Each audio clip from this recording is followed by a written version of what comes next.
You're welcome to another edition of Money Game Sport. This is Chijoke Eziali, and as usual, I have my regular partner in the house. I am Shehu Bello. All right, Shehu Bello, it's been fantastic games as usual. Arsenal did themselves a whole world of good, winning back-to-back games against Chelsea and Manchester United, which has put them in good stead for the top four.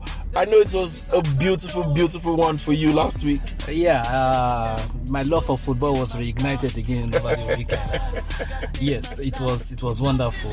Of course, a bit chaotic anyway, but Mikel Arteta did what everybody have been clamoring for. He went back to the basics.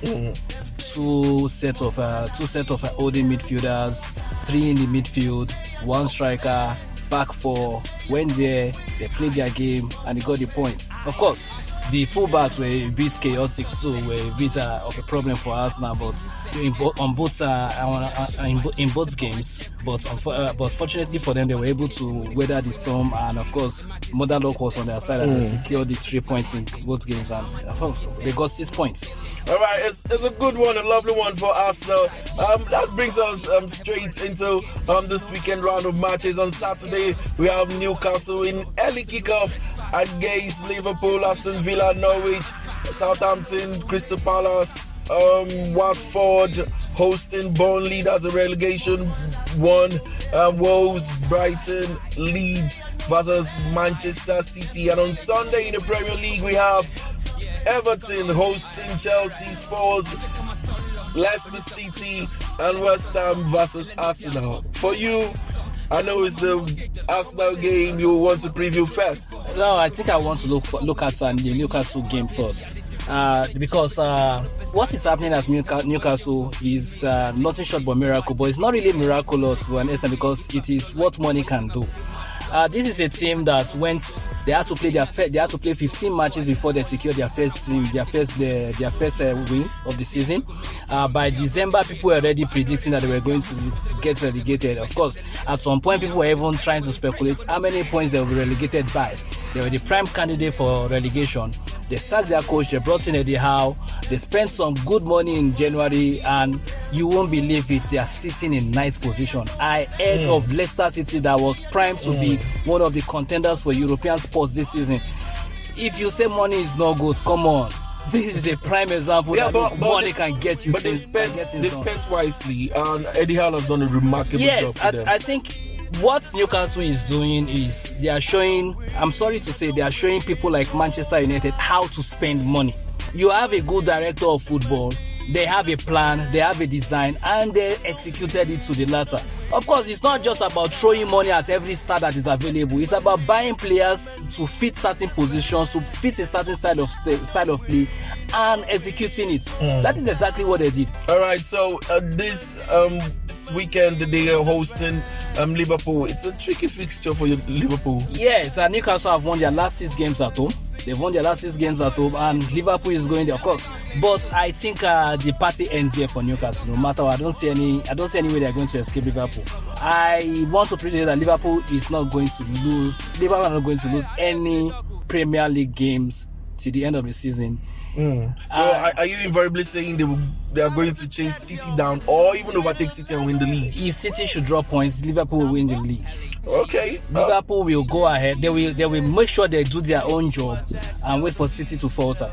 Okay. All right. Aston Villa, Norwich. That one should be a straightforward game for Aston Villa because Norwich has been giving everybody points lately. Yes, but you really can't say. Recently, Tim Krul, the Norwich goalkeeper, said they still believe they can escape relegation. And if the man is talking like that, perhaps they've had some pep talk among themselves and they want to go for it in the last days. So you can't really say.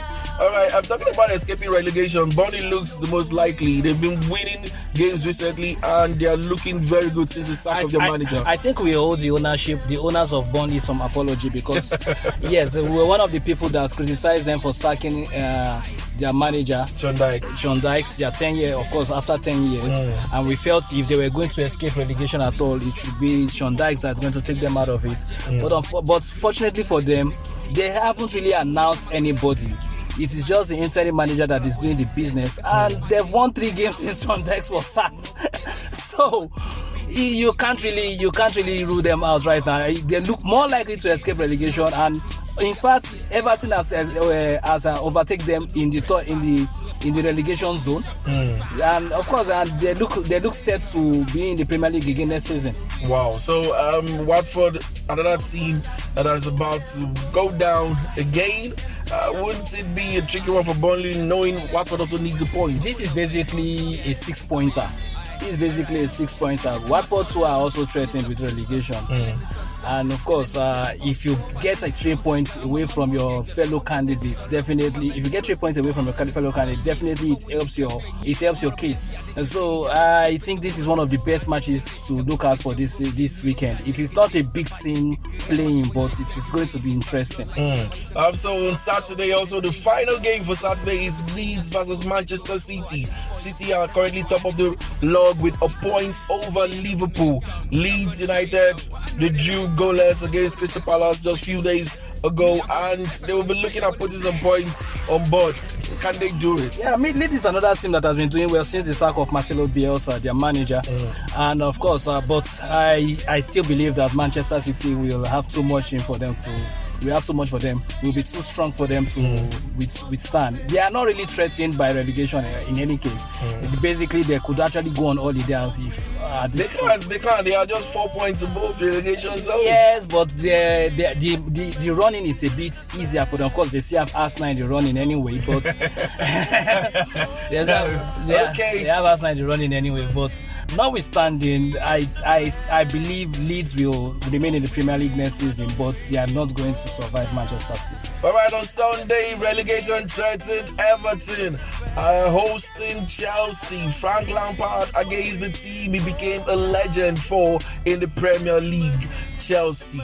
Would Chelsea pick all 3 points, or would Lampard get one over his whole team? His players are not playing for him. Man, Everton are in the death spiral right now. I don't see them surviving Chelsea. Of course, the narrative is going back to his old club. He's going to try and win, but that is if he actually has a team that is doing well. But I don't see him getting. Of course, okay. I don't see him getting a point where even though they are playing at home, I don't see him getting a point away from Manchester City. They want to against Chelsea. Though Chelsea are not really threatened, they've more or less secured top 4. They've more or less secured top 4, but they too would want to play well and want to secure some points. Talking about players not playing for Frank Lampard, like in the Merseyside derby against Liverpool, they fought for him. They almost went away with the points. Yes, of course, it's the Merseyside derby. Of course, if they don't play very well, if they don't fight in such a match, I don't see any reason why they are players anyway. I don't see any reason why they play for Everton. Liverpool are their local rivals, and definitely they want to do something in such a game. But I still don't believe that if they were fighting for Frank Lampard, they would have won all the easy games that would have saved them from being in this position in the first place. So Merseyside derby is just a one-off. All right. They played for the fans, not for the manager in that matter. All right. It's your words, not mine. Spurs, Leicester City looks like an intriguing game. Yeah, both teams. And Jamie Vardy is back.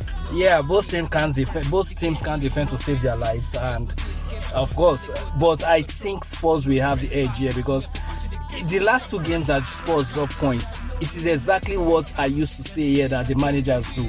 Tottenham are the best counter-attacking team in the Premier League.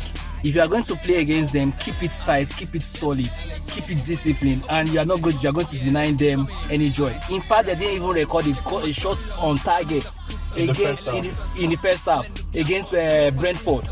So it was that bad. Brentford were tight, they were disciplined, and they were committed. So that's just that. So, but I don't see Leicester City playing that way. They will always come out to play. They will always come out to express themselves, flair and all. And I think Tottenham is going to punish them. All right, the final game for Sunday is another London derby for Arsenal.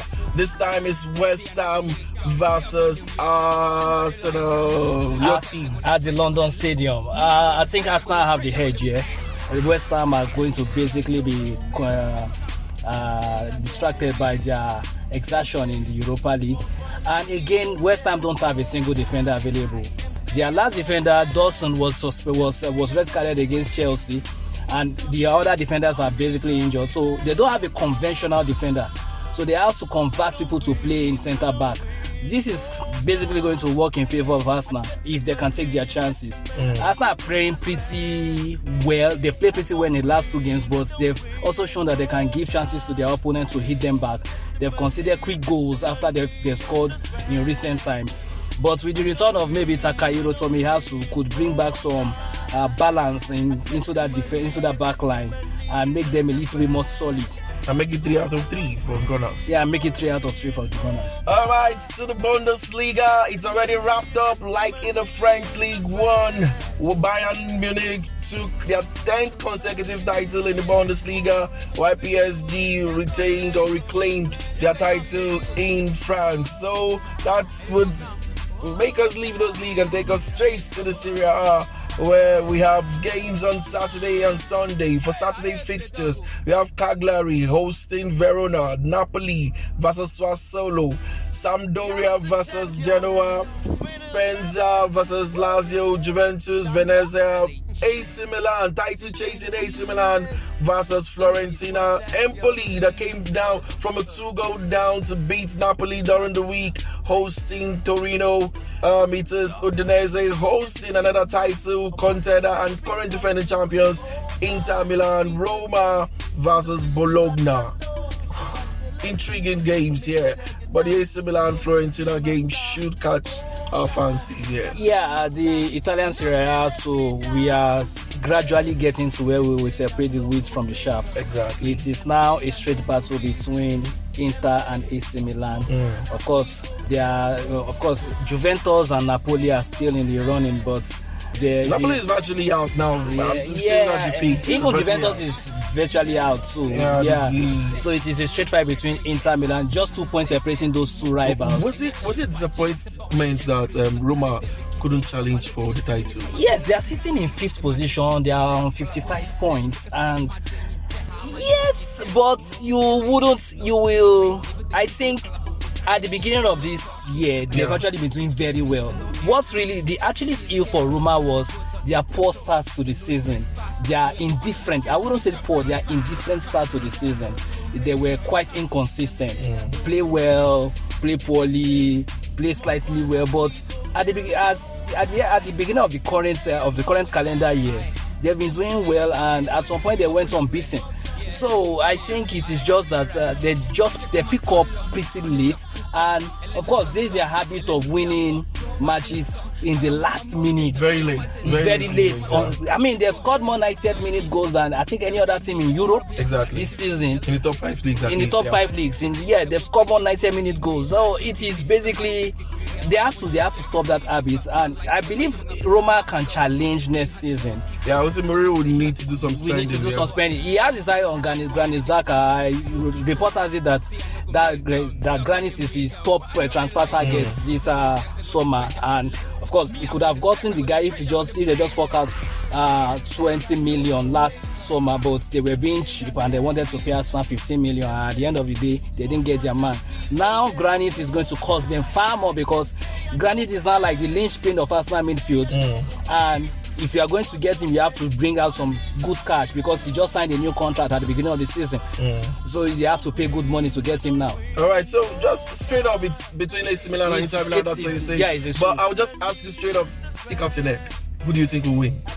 I think it's going to be Inter Milan. Whoa, they will retain their title? They will retain their title. People are hoping AC Milan just win the title after a long time. Yes, AC Milan. The reason is I'm looking at the quality in both sides. Of course, Inter Milan has a game in hand, and they're just 2 points behind AC Milan.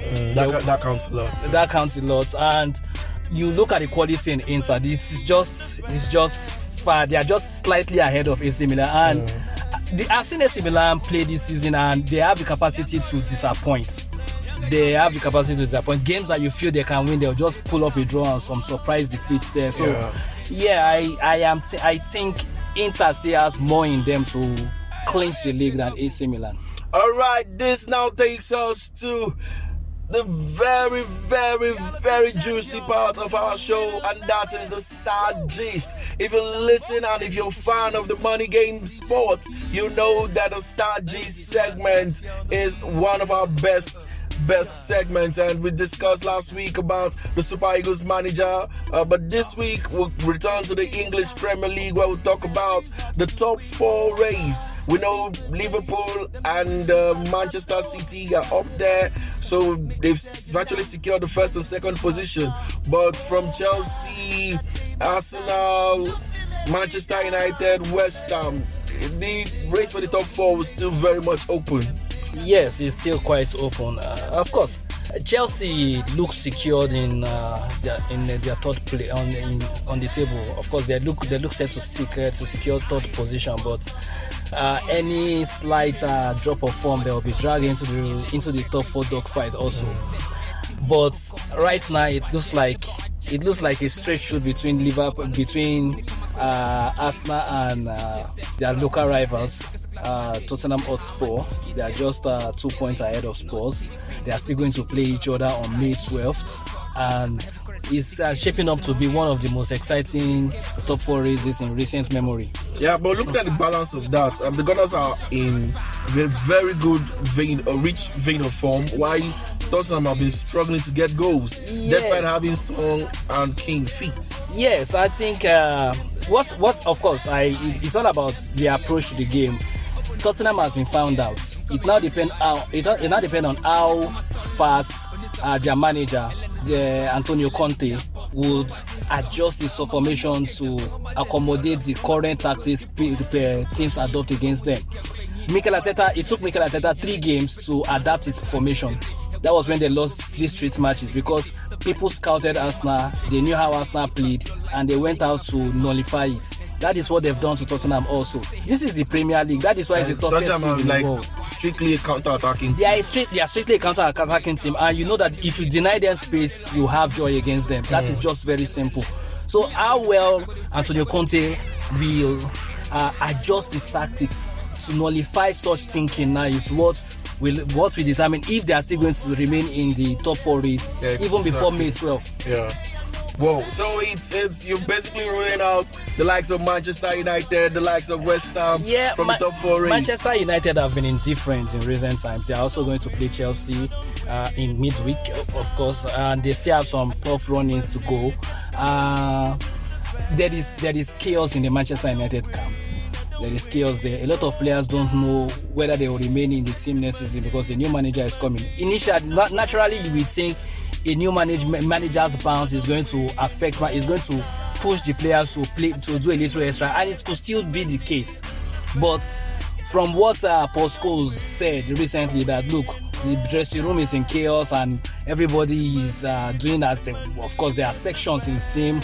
There are factions in the team. It is not united, and of course with Ten Hag coming in, of course there have been rumors that there's going to be a massive clear out next season. This could actually not bode well for the players and for the team and for the club in general. So yeah, the crisis is there. West Ham are looking at the back door to get into Europe. They are more or less focused on winning the Europa League, and it's a fine strategy. It's a fine strategy for them because top 4 is it's a long stretch. It's a long shot for them, and with the teams remaining in the Europa League, I believe they have the capacity, they have the quality to clinch the title and be in the Champions League next season. So West Ham are going to focus basically on the Europa League. Wow, Manchester United's manager Radnick already said they are out of the top 4 race, so it's understandable if you also feel same way. So we're looking at 4 representatives for England in the next season's Champions League to be Manchester City, Liverpool, Chelsea, and probably Arsenal. And all Spurs. Are you seriously looking at Spurs to qualify ahead of Arsenal? The thing is this. Fine. Arsenal have shown the capacity to choke at some point. Yes, Spurs haven't been playing well. They've not been playing well, and they still have Liverpool to go. But I still believe that, look, it just depends on the next 2 games. All right. Who wins the next 2 games of course, we'll decide whether they're clinch champions in football. All right, you've heard the man. He has done the analysis. As usual, splendid, good, exceptional. It's Money Game Sports. I remain Chijoke Eziali, and he is Shehu Bello. And as usual, he says the last words. Subscribe, enable notification, and please follow us on Instagram. And please follow us on all social medias. Thank you, and arrivederci.